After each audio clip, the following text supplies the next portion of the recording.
Hola a todas y a todos, soy Cintia Díaz y es un gusto estar con ustedes en nuestro segundo día de este cuarto Congreso Internacional de Psicología Jurídica, Abuso Sexual en Infancias. El día de hoy vamos a continuar con la ponencia de la doctora Alba Luz Robles Mendoza, que es titulada Evaluación forense de niñas, niños y adolescentes desde un enfoque psicosocial con perspectiva de infancia. La doctora Alba Luz Robles Mendoza es licenciada en Psicología y maestra en Modificación de Conducta por la Facultad de Estudios Superiores Iztacala. Es doctora en Ciencias Penales y Política Criminal por el Instituto Nacional de Ciencias Penales. Asimismo, es profesora titular B de tiempo completo definitivo de la carrera de Psicología de la FES Iztacala, integrante del Programa Institucional de Estudios de Género, es persona orientadora comunitaria para la igualdad de género en la UNAM, perito particular e integrante del Sistema Nacional de Investigadoras e Investigadores Nivel 2. Como parte de la asociación y nuestro instituto, ella es docente de temas de abuso sexual infantil y es integrante honoraria de la Asociación Mexicana en Psicología Jurídica y Derecho Penal, asociación que precede el presente congreso. Para nosotros, doctora, es un placer como siempre tenerla el día de hoy aquí. Pues muchas gracias por la invitación y por participar en este Congreso Internacional, y me da mucho gusto poder compartir con ustedes un tema pues relevante actualmente, muy importante para la especialización del área de la psicología forense, y muy contenta de iniciar con esta temática.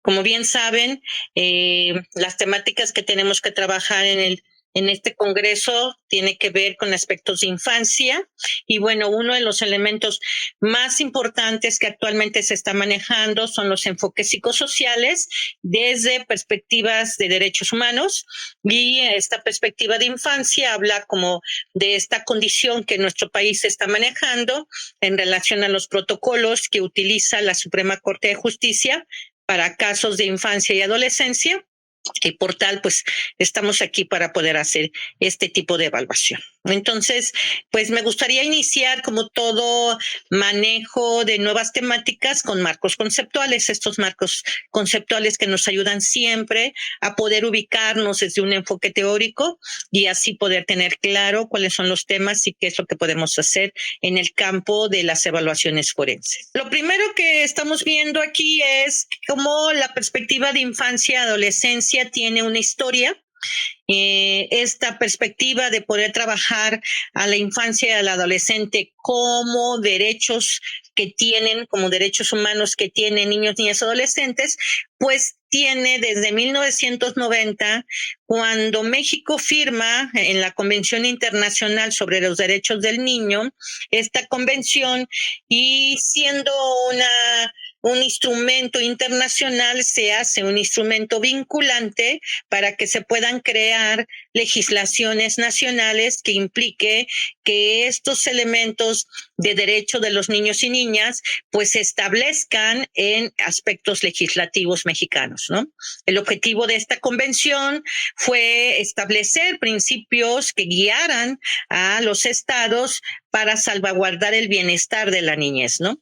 Y había 4 principios básicos importantes en ese trabajo, que fue el interés superior de la niñez, la protección integral, la autonomía progresiva y la no discriminación, ¿no? En ese sentido, el interés superior de la niñez, pues lo voy a abordar más ampliamente, pero tiene que ver con esta detección de las necesidades propias que tienen los menores de edad, y que implica poder auxiliar a poder proteger y salvaguardar los derechos de este interés, ¿no? La protección integral, que es no solamente una cuestión de salud física, sino de salud social, de salud mental, y lo que implica la protección de sus derechos en cuanto a educación, en cuanto a familia, en cuanto a integridad, a nacionalidad y al establecimiento de proyectos de vida futuros, en este caso para el desarrollo humano que puedan tener estos niños, niñas y adolescentes, ¿no? La autonomía progresiva habla de este estado de desarrollo en el cual el niño o la niña, por su inmadurez y sus características de pensamiento egocéntrico, requiere de ayudas, o en este caso de representantes que le ayuden a poder valorar sus derechos humanos y en este caso a poder garantizar que realmente se cumplan, ¿no? Entonces, la autonomía progresiva hace que poco a poco ellos puedan tener mayores elementos para que por sí mismos o por sí mismas puedan empezar a hacer valer sus derechos, ¿no? Y la no discriminación, que tiene que ver con evitar las violencias y, lógicamente, las discriminaciones en torno a sus derechos humanos. Entonces, estos 4 principios que vienen en la Convención Internacional, pues hacen que la defensa de los derechos humanos que tienen los niños y adolescentes sea base para lo que implica esta perspectiva. Entonces, hablar de una perspectiva es hablar de una herramienta que sirva o que sea útil para poder visibilizar estos elementos que las infancias requieren analizarse en un proceso de derechos humanos, ¿no? Entonces, vamos a visibilizar desde estos 4 principios qué elementos son los que ellos requieren para poder, en este caso, coadyuvar en el ejercicio de sus derechos. Con esto, pues hay que definir, pues, ¿a qué se refiere el interés superior de la niñez? Que es el principal, yo creo que es uno de los principales principios de los 4 que tiene la Convención Internacional más importantes, ¿no? ¿Y qué significa este interés superior de la niñez? Pues es preservar el derecho de atención y de satisfacción de esas necesidades tanto de salud integral, física, mental y social, como del cuidado, del autocuidado y del desarrollo de las personas menores de edad, ¿no? Con ello, pues ya está establecido en nuestro país, en el artículo 4 constitucional de la Constitución Política de los Estados Unidos, la condición del interés superior del menor, que implica la protección de sus derechos por sus tutores y tutoras. En particular, el artículo 4 hace referencia a los padres y madres de familia, que van a ser la parte vinculante familiar que se tiene que encargar de satisfacer esas necesidades desde el principio, ¿no? También lo vamos a encontrar, este interés superior de la niñez ya establecido en la Ley General, en la Ley de Protección de Niñas, Niños y Adolescentes, que fue creada en el 2000 y que posteriormente, en el 2014, cambia a ser una ley general, una ley nacional de los derechos de los niños, niñas y adolescentes. Esta ley ahorita la vamos a ampliar un poquito más, pero lo importante que tenemos que rescatar del interés superior de la niñez es que hay que garantizarle a esta niña, a este niño, a este adolescente las condiciones necesarias para su pleno desarrollo. Y hablando de pleno desarrollo, no solamente un desarrollo biológico, sino un desarrollo social, sino un desarrollo psicológico, un desarrollo integral para lo que implica el ejercicio de sus derechos. Con esto, entonces, la ley que está establecida para garantizar esos derechos es la Ley General de los Derechos de los Niños, Niñas y Adolescentes, que ha sido actualizada y que sigue actualizándose en el 2014, donde se está reconociendo en esta ley que los niños, niñas, adolescentes son titulares de derechos, ¿no? Con esta capacidad de goce de los mismos, de conformidad con principios de universalidad, de interdependencia, de indivisibilidad y de progresividad. ¿Qué significa esto? Que anteriormente, pues había otros modelos de atención de lo que podría ser los derechos de los niños y niñas, ¿no? El primer elemento que se manejaba en la historia es que pues este niño, niña y adolescente no tenían participación dentro de los organismos jurídicos y tenían que tener un tutor que se hiciera cargo de ello. Entonces estaban invisibilizados, ¿no? Posteriormente, el modelo de tutoría o el modelo de protección coloca al Estado como aquella persona o, bueno, en este caso, aquella entidad o aquella instancia que se iba a cargar de poder representarlo en todos sus elementos de derecho.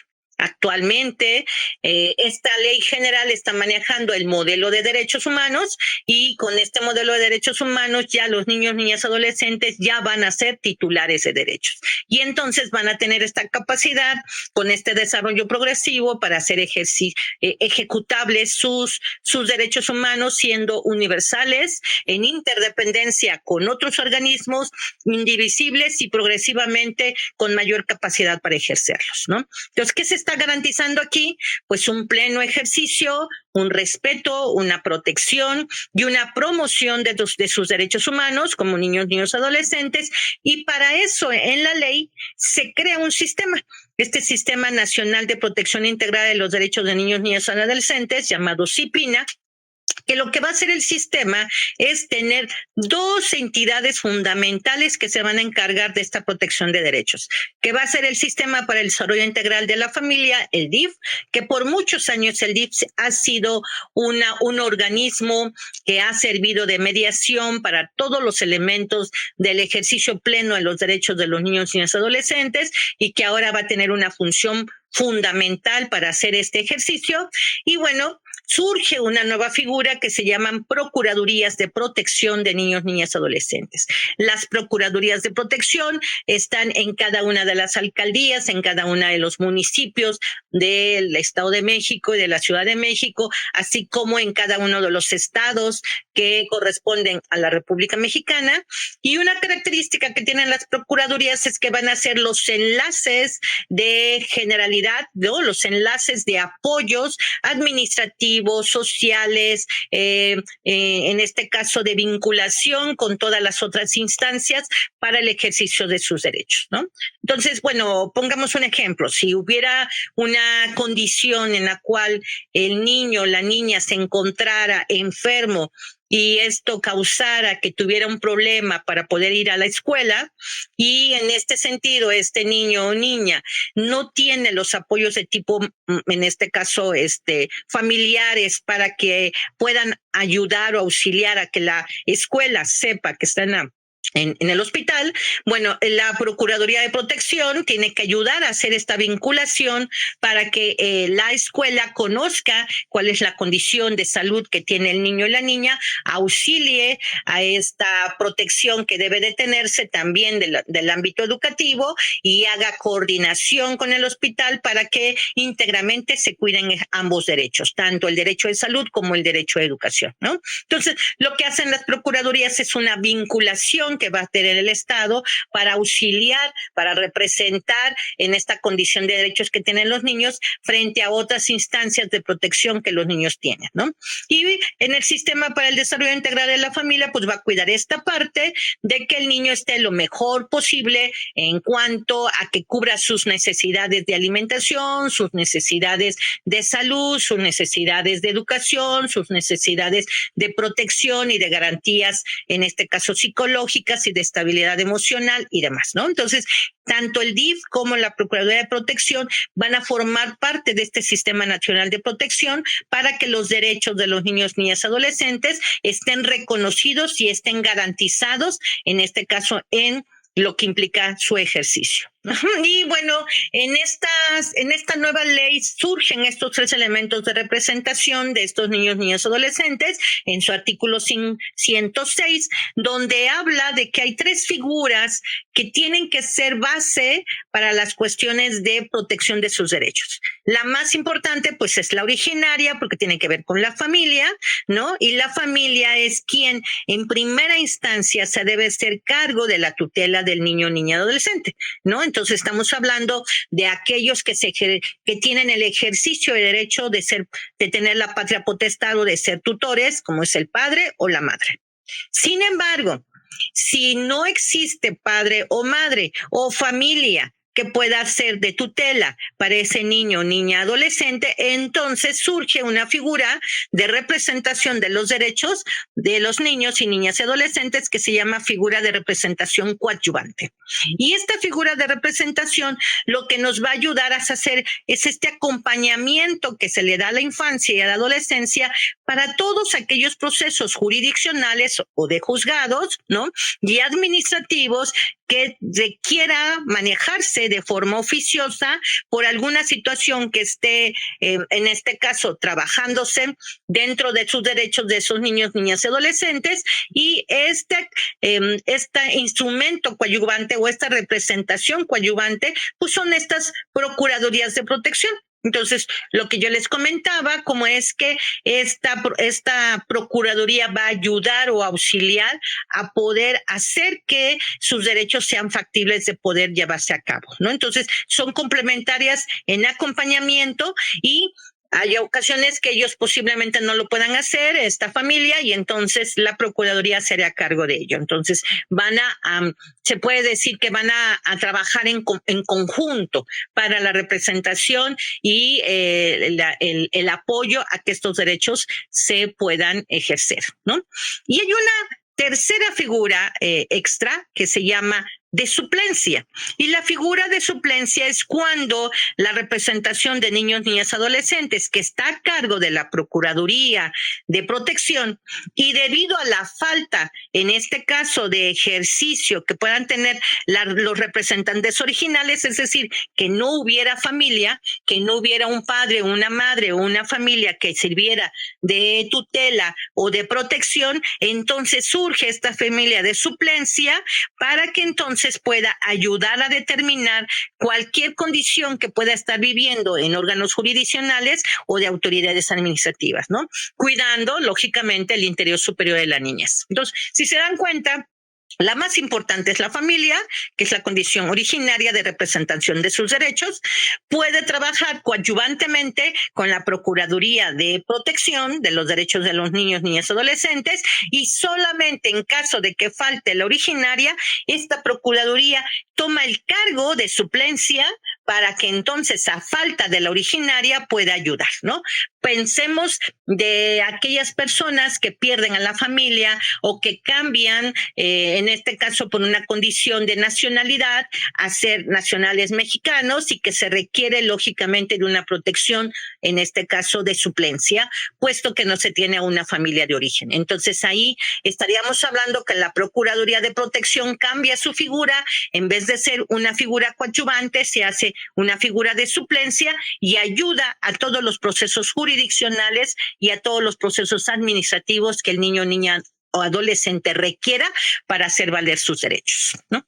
Entonces, esta ley es una ley muy completa, es una ley que ayuda muchísimo al trabajo de los derechos, del ejercicio de los derechos de niños, niñas y adolescentes. En este sentido, cuando estamos hablando de esta ley, entonces también debemos de saber que hay protocolos que van a ayudar para poder intervenir en aspectos legales donde los niños, niñas y adolescentes estén vinculados, ¿no?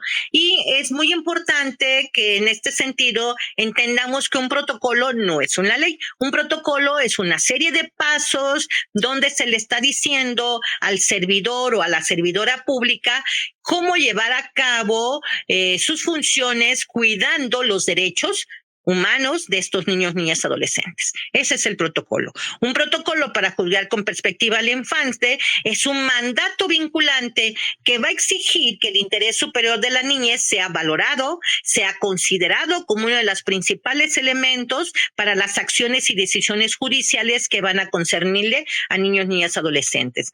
Entonces le dice a las autoridades judiciales, a las jueces, a las juezas, que deben de tomar en cuenta que cada vez que ellos hagan una sentencia o hagan una resolución, deben de tener una mirada donde pongan el interés superior del menor o de la menor de edad y de la adolescencia como uno de los elementos más importantes o de la valoración para estas resoluciones que lleven a cabo, ¿no? Entonces, una de las más importantes que vienen en el protocolo, bueno, el protocolo es bastante amplio, pero una de las más importantes es la escucha, ¿no? La escucha que antes no se hacía y que ahora ya implica atender a la opinión de estos niños, niñas, adolescentes en los procesos jurisdiccionales, ¿no? Donde el ejercicio de sus derechos ya tiene un acceso a la justicia y entonces se hace relevante que la decisión que deben adoptar las autoridades judiciales en torno a los derechos pues está relacionado con la escucha de este niño, niña, adolescente, ¿no? Entonces, no significa que ella es la que decide, ¿no? No es que el hecho de que escuche implique que se deba de hacer lo que él dice o que ella dice. Lo importante es que se escucha ya es un derecho y por tal debe la autoridad judicial tomarlo en cuenta, ¿no? Y proveer la mejor forma de interactuar con este menor de edad y poder alcanzar una libre opinión que él tenga de acuerdo con su edad y con su grado de madurez. Por eso se habla de una madurez progresiva, donde dependiendo de la edad va cambiando la forma de vincularse con la autoridad judicial y de poder participar en ella.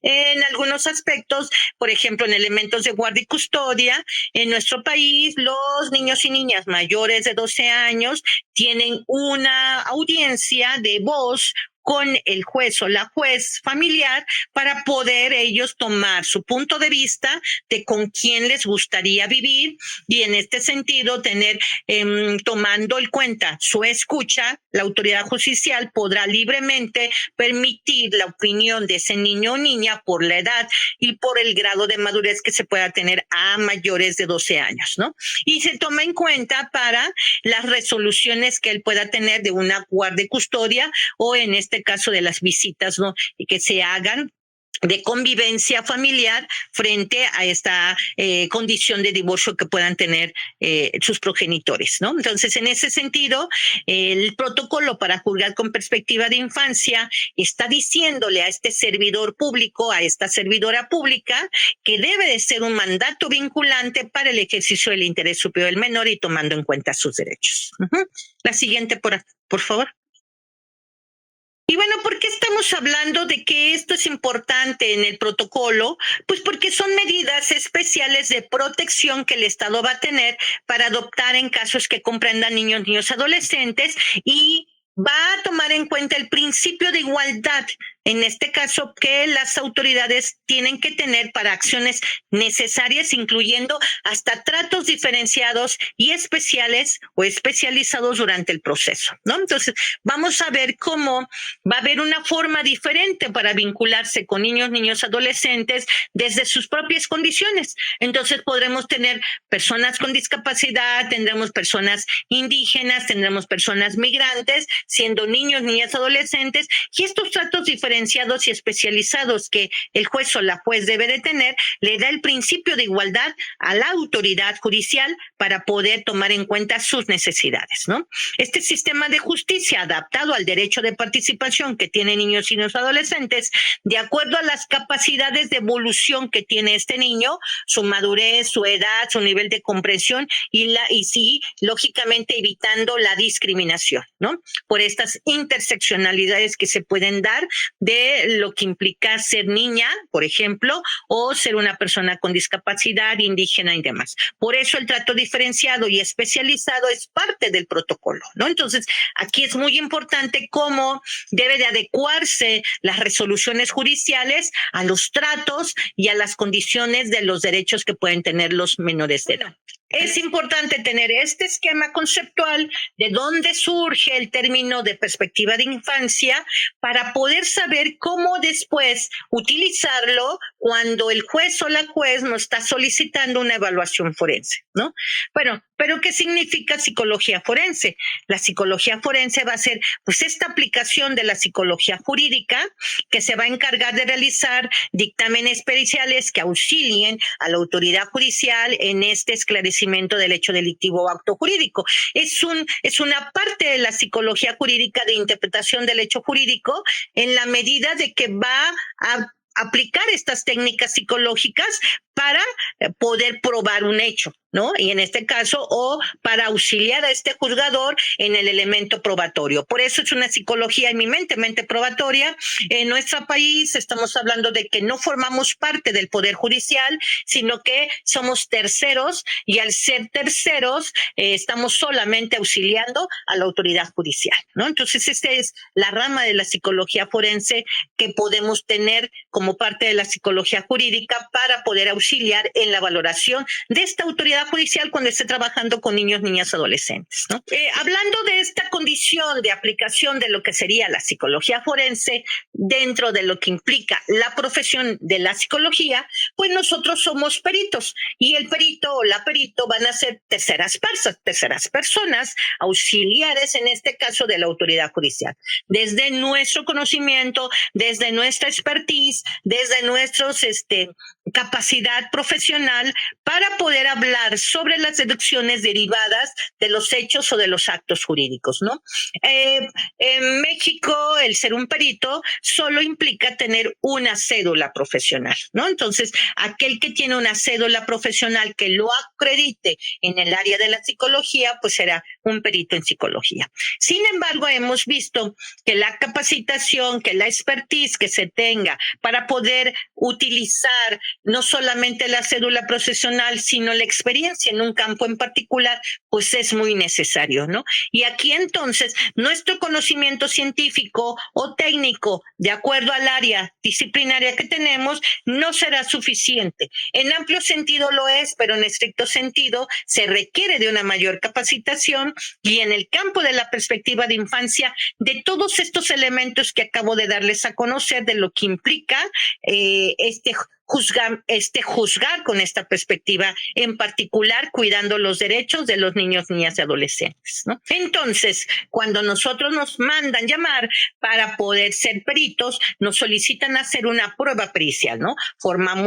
No formamos parte de las partes, sino somos terceros que ayudamos al juzgador y entonces ofrecemos una prueba para ayudarlo. Por eso una prueba pericial pues va a ser ese medio probatorio con el cual se intenta obtener para el proceso un dictamen fundado en especiales conocimientos científicos, técnicos o artísticos y que tiene que ser útil para descubrir o para valorar en un elemento de prueba, ¿no?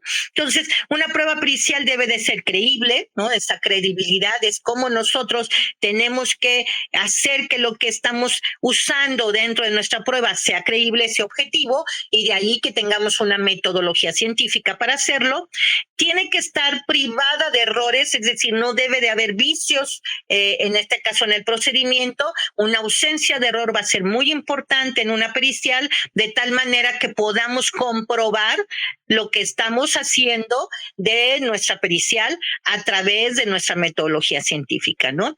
Tiene que ser cierta, es decir, en la certeza está la verdad y en esta certeza la forma con que nosotros hablemos sobre lo que estamos diciendo y hará que nosotros demos respuesta a lo que el juez solicita o lo que la juez solicita, además de ser determinante, es decir, cómo escribamos frente a ello. Entonces, no podemos usar frases como tal vez, como quizá, como probablemente. Son frases subjetivas que no son, ni tienen certeza, ni son determinantes. Entonces, tenemos que ser muy claros en la forma de escribir, de tal manera que tengamos una convicción, ¿no? La convicción quiere decir que nosotros tenemos que convencer a la persona la importancia de evitar los tecnicismos y si los vamos a usar, estos tecnicismos científicos, pues explicarlos lo mejor posible para que la persona los pueda entender, ¿no?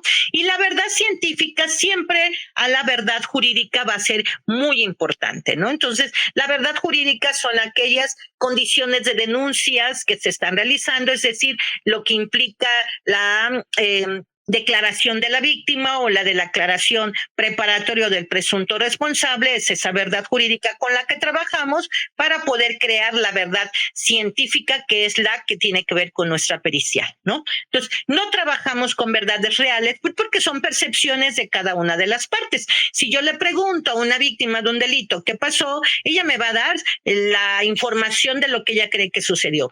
Si yo le pregunto al presunto responsable del mismo delito qué pasó, él me va a decir también su percepción. Entonces, las percepciones individuales o reales de cada una no es posible que se trabajen en un dictamen pericial. En la prueba pericial debe de trabajarse con verdades científicas basadas con verdades jurídicas, que son estas que se plasman en un expediente legal y en este caso, por nuestro sistema jurídico, en una carpeta de investigación legal. Así entonces vamos a definir el dictamen pericial, pues como esta opinión que emiten las y los peritos profesionales en el caso concreto y sobre un aspecto técnico científico de convicción. Esto significa que el dictamen pericial no solamente es hacer la prueba pericial, es parte, ¿no? Cuando nosotros estamos en un dictamen pericial, estamos en un proceso. Por eso el dictamen pericial es un acto procesal, porque no solamente es escribir lo que implica una prueba y plasmar en escrito una metodología que se aplicó, qué pruebas se utilizaron y en qué se encontró. El dictamen pericial va más allá solo del escrito, es fundamentarlo, es estar en un juicio oral para poder confrontarlo, para poder, en este caso, argumentarlo y tener todos los elementos en conocimiento para explicarlo a la autoridad judicial. Si en un juicio oral tenemos 3 jueces, tendremos que explicarla a las autoridades judiciales que requieren tomar su decisión, en este caso del caso, ¿no? Entonces, lo que estamos haciendo es todo un acto procesal que emana de este perito profesional, donde previa descripción de la persona, de la cosa o de los hechos examinados, ¿no? Estamos relacionando detalladamente estas operaciones que practicamos en nuestra metodología, los resultados y las conclusiones que encontramos en esta aplicación de resultados, en esta aplicación de la prueba y relacionados con nuestros principios psicológicos, ¿no? Por eso la importancia de la expertise y la importancia de la especialización. Entonces, cuando nosotros hacemos un dictamen pericial, pues debemos de ser objetivos, es decir, estar fundamentados en cosas reales y básicamente en nuestro método científico y poderlo comprobar, y debemos estar conforme a ley. Es decir, debe de haber sido solicitada y debe de estar entregada en tiempo y forma de acuerdo a las condiciones de los procedimientos penales y conforme a ley poder trabajarse los procesos de las argumentaciones y de las, en este caso, confrontaciones que se puedan tener con base en el conocimiento que acabamos de hacer. Entonces, un dictamen pericial pues va mucho más allá de solo hacer una prueba, es decir, de un escrito, un escrito de prueba psicológica, sino que tiene que ver con todo un acto procesal. Y bueno, si en este dictamen profesional que estamos haciendo de tipo pericial legal, tenemos que tomar en cuenta que hay muchos tipos de evaluación que podemos hacer en lo forense. Uno de los tipos de evaluación que más está impactando actualmente para trabajar la valoración de los derechos humanos, pues es el enfoque psicosocial. Y el enfoque psicosocial tiene que ver con manejar la vinculación entre los entornos familiares y la persona que está haciendo, los entornos ambientales y la persona que se está evaluando. En este caso, si estamos trabajando con niños, niñas, adolescentes, el enfoque psicosocial y la evaluación forense con este enfoque tiene que poder analizar todos los elementos del entorno que está alrededor de ese niño, niña, adolescente. No solamente una evaluación de pruebas de su personalidad, no solamente hablar de las consecuencias que tuvo el delito en ese niño, niño, adolescente. Y pongo un caso.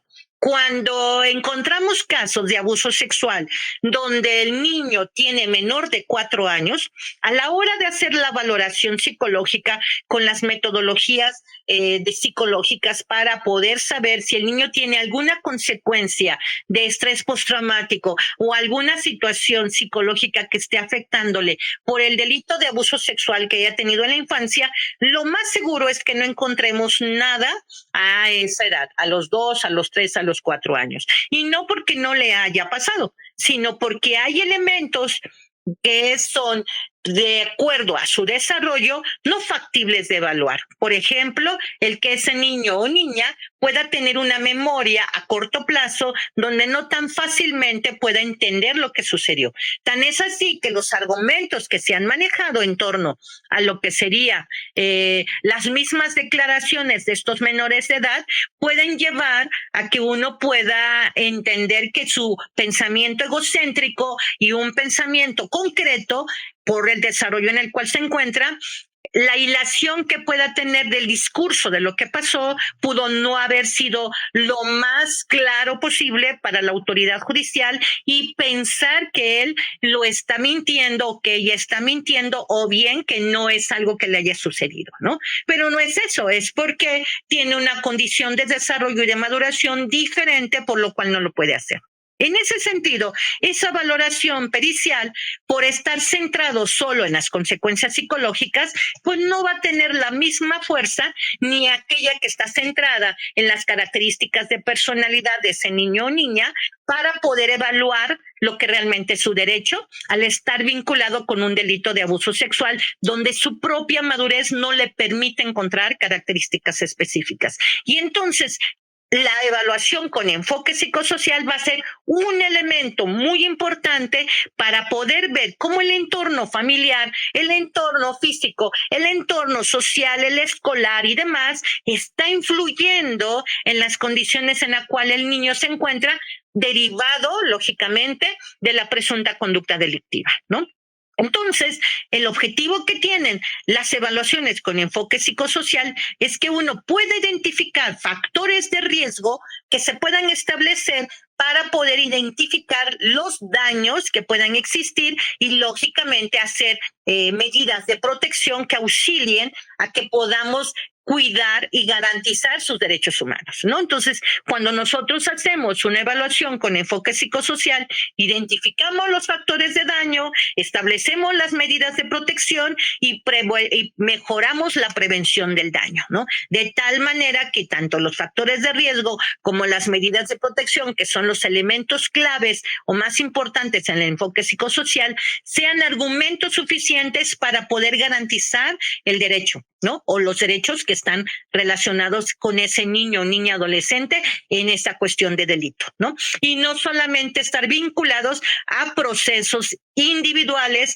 relacionados con su personalidad o con consecuencias psicológicas cuando su propia madurez puede no darnos resultados específicos, ¿no? Entonces, es un tipo de valoración mucho más integral, es un tipo de valoración que ayuda a poder trabajar no solamente en este momento cómo se encuentra, sino a futuro cuánto le puede afectar. Es un tipo de valoración que habla de proyectos de vida donde posiblemente ese menor de 3, 4 años no tenga consecuencias en este momento, pero debido a la madurez y a poder tener mayor edad, cuando sea más grande posiblemente ya tenga elementos para poder tener consecuencias al respecto, ¿no? Entonces, estas valoraciones ayudarán mucho a poder vincular los entornos que el niño tiene o la niña o el adolescente tiene para poder valorar el delito, ¿no? En la vinculación con el delito, el presunto delito que haya tenido. Con ello, entonces, hablamos de que la aplicación de la psicología forense en enfoques psicosociales para niños, niñas y niñas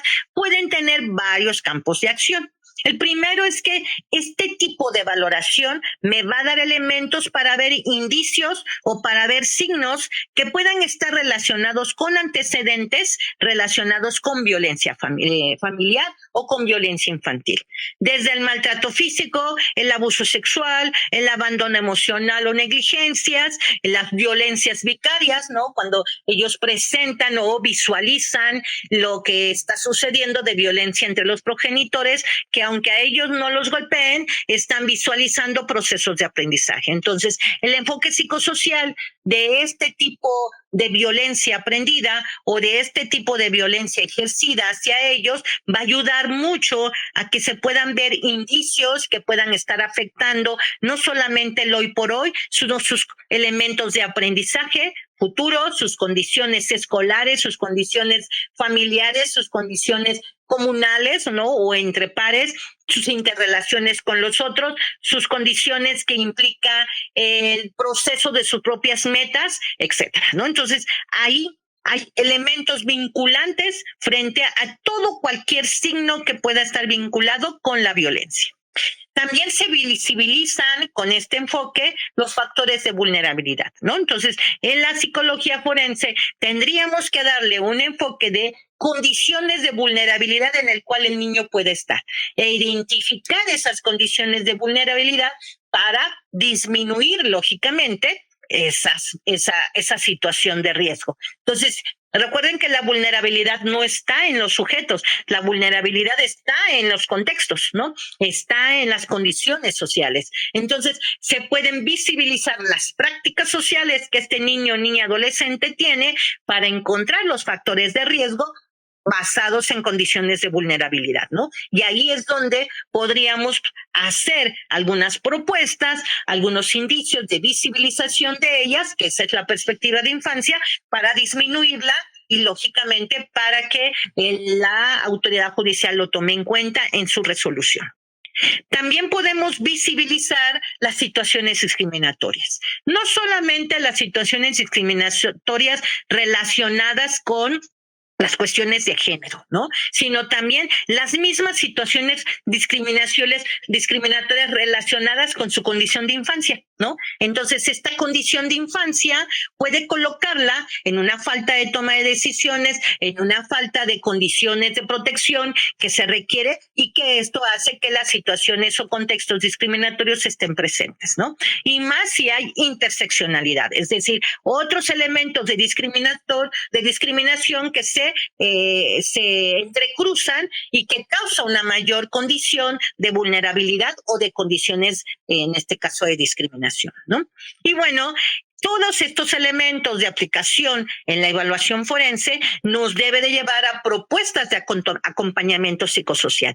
Esta propuesta de acompañamiento psicosocial es que nosotros auxiliemos en el restablecimiento de los derechos y que podamos contribuir a la reparación integral de niños, adolescentes.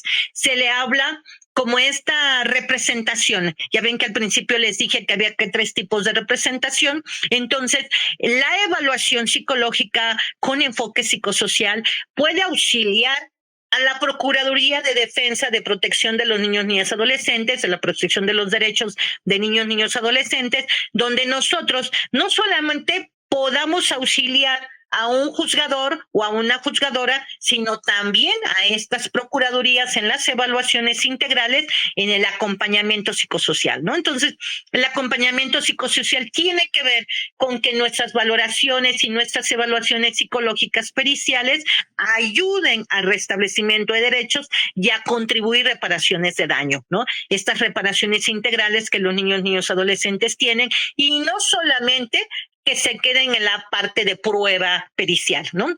Esta prueba pericial en estricto sentido que se utiliza en el proceso legal, que es donde normalmente se usa, y que nosotros pudiéramos abarcar un poquito más nuestra participación profesional y de expertise para campos de la psicología forense, donde estemos trabajando con procuradurías de protección de los derechos de los niños, adolescentes, para que estos enfoques psicosociales auxilien al cuidado de sus derechos en diferentes contextos: contexto familiar, contexto escolar, contexto comunal, contexto social, ¿no? Y que en algún momento ayude también a que este niño pueda reparar en cualquier momento la disminución de sus derechos humanos, y que en algún momento se restablezcan y se respalden en todo sentido. Entonces, bueno, la línea que estamos manejando en esta línea de psicología social, pues es esta en particular.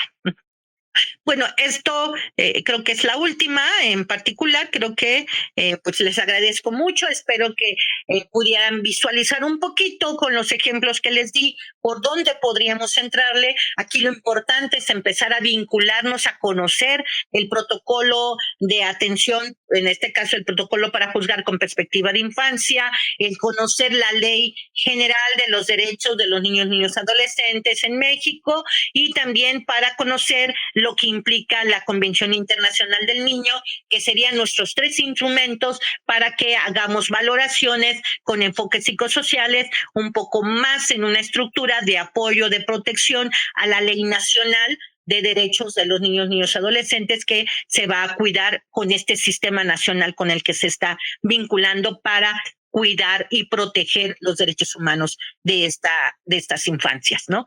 Muchas gracias y bueno, quedo a sus órdenes. Gracias, doctora. Como siempre es un placer escucharle. Me gustaría hacerle un par de preguntas que surgen a partir de esto, ¿no? Considerando que la mayoría de nuestros seguidores se forman en otras carreras, justamente, ¿cuál considera usted que es la relevancia como psicólogos, trabajadores sociales, sociólogos, criminólogos, etcétera, de conocer justamente las normas y los protocolos que nos compartió al inicio de esta conferencia? Fíjate que en la nueva ley, nuevamente en la ley nacional que tenemos, el CIPINA, este sistema nacional tiene equipo técnico. De hecho, se debe de formar un equipo técnico y en el equipo técnico está la interdisciplina. Entonces, la importancia de la interdisciplina en el equipo técnico, que tenga trabajo social, que tenga medicina, que tenga psicología, que tenga derecho, que tenga en casos de aspectos de denuncias penales, que tenga criminología y demás, pues va a implicar que tengamos una vinculación profesional desde el respeto a las profesiones, desde la ética profesional de respeto a las profesiones, pero también de que todos conozcamos esta nueva vinculación que se hace con la perspectiva de infancia y que en algún momento estamos como todos en la misma coherencia en conocimientos del respeto a esa diferencia. ¿Cómo lo puedo yo plasmar en un ejemplo básico? A veces cuando hay una demanda familiar de guardia y custodia, los abogados solicitan que se haga valoraciones de los niños y niñas para que los progenitores puedan saber a quién darle esa guardia y custodia y a quién darle las visitas o los espacios de convivencia familiar. Y una de las cosas que hemos visto es que en esas valoraciones solicitan que se realice con perspectiva de género, tratando de ayudar a que sea la madre la que tenga las mayores condiciones para quedarse con esa protección. Y se olvidan de los que estamos evaluando, que es a los niños, niñas, adolescentes. Entonces, las valoraciones no tendrían por qué tener un sesgo de género, más bien tendrían que tener una condición de perspectiva de infancia. Es decir, no cuidar. Sabemos muy bien que la guardia y custodia es un derecho de los padres y de las madres, ¿no? Entonces, como derecho de padres y madres, vinculada en este caso a la descendencia, tendríamos que tomar la perspectiva de infancia para cuidar los derechos de los niños, niñas, adolescentes, ¿no? Entonces, cuando hay un problema, por ejemplo, de alcoholismo, lo primero que se dice es que se separe del niño y de la niña. ¿No? ¿Por qué? Porque le puede afectar al niño o a la niña, pero no piensan en el interés superior del menor o de la menor, que implica el que él necesita estar en una familia. Lo último que el niño o la niña quiere es que lo separes de la familia. Entonces, lo que tendrías que tener es una suplencia de familia para que él esté seguro si este padre o esta madre alcohólica lo está lastimando, por ejemplo, pero no sacarlo de la familia, ¿me doy a entender? Entonces, es muy importante que la perspectiva de infancia, desde la abogacía, desde el trabajo social, que es el que hace en este caso, las visitas y demás, tomen en cuenta el interés superior del menor, la perspectiva de infancia antes que cualquier otro derecho que tengan los o las adultas donde estén mediatizados los infantes, ¿no? Entonces, o las infantes. Entonces, creo que ahí es donde tendríamos que tener estos elementos para trabajarlo y que la inter y multidisciplina pues tendría que ser lo más importante en este trabajo de coadyuvancia pues de los derechos. Ok, muchísimas gracias, doctora. Y la otra pregunta antes de despedirnos es, para hacer una buena evaluación psicosocial, sobre todo en esta población de niñas, niños y adolescentes, ¿qué capacitaciones o qué conocimientos considera que se debe tener para poder realizarla adecuadamente? Creo que uno de los elementos básicos de cualquier valoración psicosocial es el manejo de entrevistas. La entrevista es un instrumento clave y base para cualquier profesión, ¿no? Y esto implicará que haya entrevistas con enfoque psicosocial, de tal manera que cuando tú quieras explorar cómo se encuentra su ambiente escolar, tengas las preguntas idóneas para hacerlo, que no sean hostigantes ni acosadoras, que no sean sugestivas las preguntas, donde estés dando casi la respuesta en la pregunta, ¿no? O que sean tendenciosas, ¿no? Donde quieras que te contesten de tal forma, ¿no? Sino que sean preguntas no interrogativas, ¿no? No cuestionadoras, por ejemplo, de por qué, no deben de existir el por qué. Imagínate estarle preguntando a un niño de 4 o 5 años los porqués, no sabe ni cómo contestarlo, ¿no? Porque no, su pensamiento concreto, su pensamiento en particular de desarrollo no es tan fácil para contestar un porqué. Si para el adulto le cuesta trabajo, menos para el niño de 4 o 5 años. Entonces, saber cómo preguntar estas cuestiones, estas tendencias que uno tiene para preguntar, que no sean insidiosas, ¿no? Para que entonces tenga la libertad de ese niño, niña, adolescente de poder platicar, de poder sentirse a gusto en esta empatía. Empatía no es ponerse en el lugar del otro, sino empatía es reconocer las necesidades del otro, ¿no? La valoración de las necesidades del otro, y para ello requerimos de la escucha.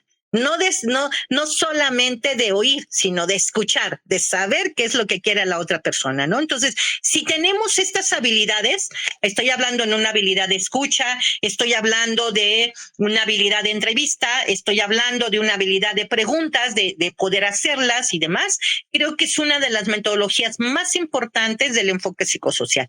Aparte de inventarios, aparte de preguntas específicas relacionadas con pruebas que existen ya con base en la profesión que cada uno pueda tener. Pero esas habilidades también tienen que ver con que uno tenga la disposición de poder entender que la persona que está enfrente de mí no tiene la misma maduración ni la misma edad para poder contestarme de la misma manera. Entonces no lo puedo tratar como un adulto usando palabras tan técnicas, ¿no? O usando palabras que no pueda entender o queriendo tener discursos largos y hacemos preguntotas larguísimas y cuando terminamos la pregunta el niño se quedó, ¿qué? Porque no le entendió, ¿no? Es decir, tener muy claro que son preguntas concretas, de acuerdo a la maduración de ese niño, niña, adolescente, tener muy claro que deben de tener un fin específico, tener un claro que no deben de ser cuestionadoras, que no deben de ser tendenciosas, que no deben de ser sugestivas y menos interrogaciones, ¿no? O sea, interrogativas, que implica un interrogatorio para que estemos haciendo preguntas cerradas donde se sientan como si fuéramos policías, ¿no? Y ya casi no nos quieren contestar porque pues, nos ven como autoridades judiciales. Entonces, ahí lo importante es tener una empatía de escucha activa para que el niño, niña y adolescente auxilie, ¿no? Y bueno, una herramienta forense complementaria que se utiliza en el campo de la psicología, pues es la técnica de juego. Y bueno, la técnica de juego para muchas profesiones, porque no es exclusiva de la psicología, para muchas profesiones puede ser una técnica base o importante para poder trabajar en evaluaciones forenses, ¿no? Entonces creo que podría servirle para cualquier persona, en este caso, poder tener una intervención inmediata con un niño o niña adolescente sin necesidad de explorar el delito, que a veces el mismo delito no tienen un discurso concreto específico, entonces creo que eso podría ayudar mucho. Ok, perfecto. Muchísimas gracias, doctora. Nuevamente le agradecemos su tiempo que nos ha regalado el día de hoy. Y a los seguidores quisiera comentarles breves cosas. La capacitación para la técnica de juego que menciona la doctora también forma parte de nuestros cursos que realizamos en la asociación, así que pueden estar al pendiente de nuestras redes sociales para cuando se vaya a aperturar. Les recordamos que esta charla se va a quedar grabada de manera permanente en nuestro canal, pero si desean acceder a una constancia pueden mandar un mensaje a nuestro WhatsApp, que es 5617 29 66 11. Y finalmente espero que estén disfrutando de nuestro congreso. La siguiente ponencia va a ser a cargo de la conferencista Natalia Smith, que va a cerrar el día de hoy, que es nuestro segundo congreso. Muchas gracias a todos y hasta luego.